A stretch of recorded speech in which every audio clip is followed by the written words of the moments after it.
নমস্কার, আমি শুভ্রাংশু। শুরু করছি আজকের হাওয়া কেমন জানবো।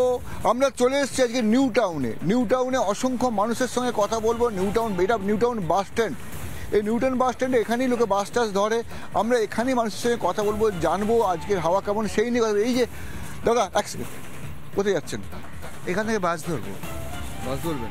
আচ্ছা, আমরা একটা রিপাবলিক থেকে অনুষ্ঠান করি হাওয়া কেমন বলে। সেই অনুষ্ঠানে আমরা বিভিন্ন মানুষের সঙ্গে কথা বলি, মানুষের মনের কথা জানি। তো এই অবস্থা দাঁড়িয়ে আপনার সঙ্গে, আচ্ছা বাংলাদেশের কথা জানেন? বাবা, বাংলাদেশের অবস্থা তো সাংঘাতিক। আমাদের তো এটাই ভয় লাগছে যে বাংলাদেশে যা চলছে তার এফেক্ট আমাদের ভারতবর্ষে যা আসতে চলেছে।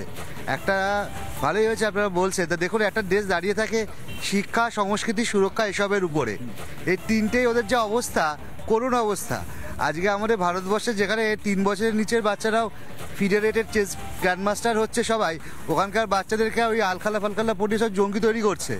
হ্যাঁ, সংস্কৃতি তো দেখতেই পাচ্ছে পুরো। আপনি করেন কি? আমি টিসিএসে আছি, টাটা কনসালটেন্সি সার্ভিসে আছি, আমি আইটি সেক্টরে আছি। তো দেখুন আমাদের ভারতবর্ষ, বাংলাদেশের আইটি সেক্টরের অবস্থা কীরকম?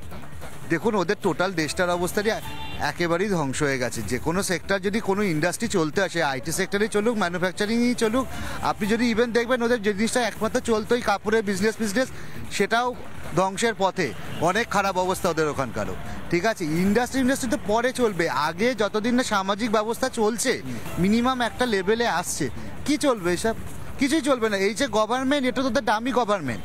মানে সত্যি কথা বলতে এই দামি গভর্নমেন্টকে সামনে রেখে এই বাংলাদেশ এর যে সমস্ত ওই পাকিস্তানের সাথে হাত পাত মিলিয়ে যে জঙ্গি সংগঠন রয়েছে, ওদের সাথে হাত পাত মিলিয়ে এই ভারতবর্ষে এই এতদিনেই যত সন্ত্রাসবাদী ধ্বংসপ্রাপ্ত সব জিনিসপত্রগুলো একটু কন্ট্রোলে এসেছিলো, এরা আবার নতুন করে প্ল্যান করছে। পাকিস্তান দেশটাতে কিছু নেই, ওর তো নিজেরই কিছু নেই। ওদের তো দেশের লোকের অর্ধেকের যে মানে ওই দৈনিক খাবার দাবার করার মতো ক্ষমতা নেই। ওদের কাছে বাংলাদেশ হাত মিলিয়েছে এই সমস্ত কী সব, ওদের সব জঙ্গির কী সমস্ত নিয়ে টিয়ে দিয়ে ওরা ভাবছে যে ওদের সাথে হাত মিলালে পরে ওরা একটা ভারতবর্ষকে কিছু একটা করতে পারবে। এই তো কিছুদিন আগে এই যে একটা কি আনসার না কি একটা লোক ধরা পড়েছে, স্লিপার সেলের একটা লোক, সে এখানে এসে এই মুর্শিদাবাদ, এই পেপারেই পড়ছিলাম, এই মুর্শিদাবাদের এখানে সব স্লিপার সেলগুলো যেগুলো আছে ওগুলোকে আবার অ্যাক্টিভ করার চেষ্টা করছে। হ্যাঁ, মানে ওদের অ্যাকচুয়ালি পাকিস্তান ঠিক যে ফর্মুলাতে ধ্বংস হয়েছে, জঙ্গি করব, এ করব, অন্যের দেশে কিভাবে ক্ষতি করব, নিজের দেশের উন্নতি বাদ দিয়ে বাংলাদেশ একদম ওই পথেই হাঁটছে। বাংলাদেশ ওই পথেই হাঁটছে। আপনি খবর টবর দেখেন? একদম দেখি, একদমই তাই। বাংলাদেশের প্রতিটা জায়গায় বিভিন্ন জেলাগুলোতে দেখছি ওপেন জঙ্গি সংগঠনের জন্য ডাকছে, জঙ্গিতে যোগ দেওয়ার জন্য। রংপুর টংপুর খবরেই দেখছি, এবং বাচ্চাদেরকে দেখছি 4-5 বছরের বাচ্চাদেরকে নিয়ে জঙ্গি সংগঠন চালু করা হয়েছে, একদম হাতে গ্রেনেড বন্দুক দিয়ে। আমরা ভাবতেই পারি না, আমরা যারা বাচ্চাদেরকে এত এডুকেশনের জন্য এতটাই চেষ্টা করছি, ওরা সেখানে বাচ্চাদেরকে নিয়ে জঙ্গি তৈরি করছে। দেশটা আদৌ কি দেশ হচ্ছে, কোথায় চলে যাচ্ছে বুঝতে পারছি না। আর সবচেয়ে বড় কথা, ওরা ইনফিলট্রেট করছে এই ওয়েস্ট বেঙ্গলের মধ্যে, যেটা আরও ভয়ঙ্করভাবে আমাদেরই মধ্যে মিশে আছে হয়তো কোনো জঙ্গি কোনো রকমভাবে, সেটা বুঝতেও পারছি না নেইবারহুডে বা কোথাও কিভাবে, সেটা আরও ভয়ঙ্কর ব্যাপার লাগছে। আমাদের মধ্যেই মিশে আছে, এই ভয়ঙ্কর পরিস্থিতির কথা হওয়া হচ্ছে। আমরা একজন যাব, এখানে দুজন বসে আছেন। গুড মর্নিং, চা খাচ্ছেন? বলছি যেটা হচ্ছে, মানে আমরা এখানে হাওয়া কেমন নিয়ে করছি, আমার সঙ্গে কথা হচ্ছে। এখানে প্রতিদিনই আসেন? হ্যাঁ, সানডে স্পেশালি এখানে এসে বন্ধু বান্ধবের সাথে দেখা করি, কথাবার্তা বলি। এই আমাদের চেহারা তো দেখে তো হাট্টা করতে মনে হচ্ছে। কি করতেন আগে? আগে আমি এক্স আর্মি অফিসার ছিলাম। কি ছিলেন? Ex army officer. এখন আমি কর্পোরেটে। কি করতেন আর্মিতে? আর্মিতে আমি আর্মার্ড করে ছিলাম, তারপরে কাউন্টার ইনসার্জেন্সিতেও কিছু বছর ছিলাম। কাউন্টার ইনসার্জেন্সি ছিলেন? হ্যাঁ, কাউন্টার ইনসার্জেন্সি। আপনি তো শুনছেন বাংলাদেশের খবর, ব্যাপারটা কি বলুন তো একটু গুছিয়ে। আমার যা নিজস্ব অ্যানালিসিস, এটা মাত্র হিন্দু ভার্সেস মুসলমান বা বাংলাদেশ বনাম ইন্ডিয়া আমার মনে হচ্ছে না। এটা এই পুরো রিজনটা একটু আনস্টেবল করবার জন্যই আমার মনে হয় কারু বড়, মেবি আমেরিকা, মেবি চায়নার একটা বড় চাল। কেন কি হঠাৎ দেখুন বাংলাদেশ ব্যাপারটা হচ্ছে, কুকি মিলিটেন্টস মণিপুরে জেগে উঠেছে, উলফা মিলিটেন্টস আসামে জেগে উঠেছে, আরাকান আর্মি চিটাগংয়ের একটা হিল ট্র্যাক্টসে অ্যাক্টিভ হয়ে দখল করে নিয়েছে। আরাকান তো পুরো মায়ানমারটা পুরোটাই নিয়ে নিল প্রায়।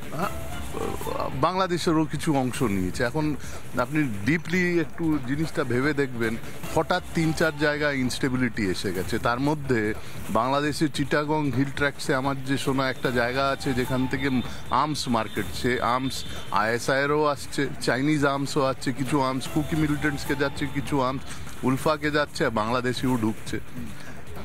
এই সিচুয়েশনটা বাংলাদেশের কন্ট্রোলে আছে কিনা সেটাই আমার ডাউট। হিন্দু বনাম মুসলিম যা হচ্ছে তা হচ্ছে, কিন্তু এটা কি সত্যি বাংলাদেশের কন্ট্রোলে আছে সেটাই প্রবলেম। হিন্দু বনাম মুসলিম অনেক রাইট আমরা হিন্দু বনাম তো মুসলিম নেই, হিন্দু তো কাটছে বনাম হলে তো দুটো লড়াই হয়, এখানে কোনো লড়াইয়ের জায়গা নেই। এখন যদি আপনি কাটছেও দেখছেন, এটা কি বাংলাদেশের জেনারেল পাবলিকের ইচ্ছায় হচ্ছে? আদৌ তাদের কন্ট্রোলে আছে? আমার একটু ডাউট। কেন কি এই জায়গাটা আনস্টেবল রাখা কিছু ফোর্সেস, হয়তো চায়না, কিছু আমেরিকা, কেন কি এই জায়গাটা ইন্ডিয়ার দখলে ডিপ্লোম্যাটিক এফার্টে সুন্দরভাবে সাজিয়ে গুজিয়েছিল। হঠাৎ নর্থ ইস্টেও ট্রাবল, হঠাৎ আসামেও ট্রাবল, বার্মাতে ট্রাবল, এই তিনটে হঠাৎ হলোটা কেন? এটা আমাদের চিন্তা করতে হবে। আমাকে সেটা শোন, যদি মায়ানমার এই যে অবস্থা হচ্ছে, এটাতে বাংলাদেশের যে অবস্থা, সামরিক অবস্থা, প্রতিরক্ষা অবস্থা, বাংলাদেশ কি অবস্থায় থাকবে আর ভারত কি অবস্থা থাকবে মায়ানমার এই জায়গাটা? এই জায়গাটা আনস্টেবল থাকবে, এই জায়গাটায় অনেক মানুষ মারা যাবে, এই জায়গাটায় যারা স্থানীয় ওই এলাকায়, জায়গাটা স্টেবল মোটেই থাকবে না। আর ওই জায়গাটা স্টেবল না হওয়ার জন্য দেখবেন লোকাল, হয়তো ওইখানকার যারা বাসিন্দা, মিজোরাম, কুকি বা কিছু রোহিঙ্গা যারা যেখানে আরাকান আর্মি দখল করেছে, বর্ডার ক্রস করবে। এখন হঠাৎ একটা মাইগ্রেশন, ইন্টার কান্ট্রি মাইগ্রেশন, এখন এইটা আরেকটা প্রবলেম বিকজ অফ যা হচ্ছে বাংলাদেশে। বাংলাদেশ, বার্মা, এই entire north east border including Bangladesh, এটা আপনি দেখবেন কি হঠাৎ এখন ইজ ইন্ডিয়া প্রিপেয়ার্ড? হঠাৎ যদি কিছু লোক আমাদের এই দিকে আসে, অলরেডি আমি যা কালকে রাত্রি পর্যন্ত নিউজে শুনেছি, 42,000 মাইগ্রেন্টসকে মিজোরাম নিজের বর্ডারে অ্যাজ আ রিফিউজি রেখেছে। মাত্র 42,000 মিজোরামের জন্য সাংঘাতিক বড় সংখ্যা।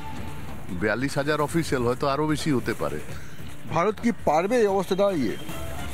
যা আপাতত আমরা দেখছি পারবে নিশ্চয়ই, কিন্তু এতটা সহজ হবে না, এতটা ইজি হবে না। জায়গাটা কিন্তু অস্থায়ী অনেক দিন থাকবে, অস্থায়ী অনেক দিন থাকবে। নানা ধরনের কন্টেন্ট দেখার জন্য লাইক করুন, শেয়ার করুন আমাদের ফেসবুক পেজ, সাবস্ক্রাইব করুন আমাদের ইউটিউব চ্যানেল।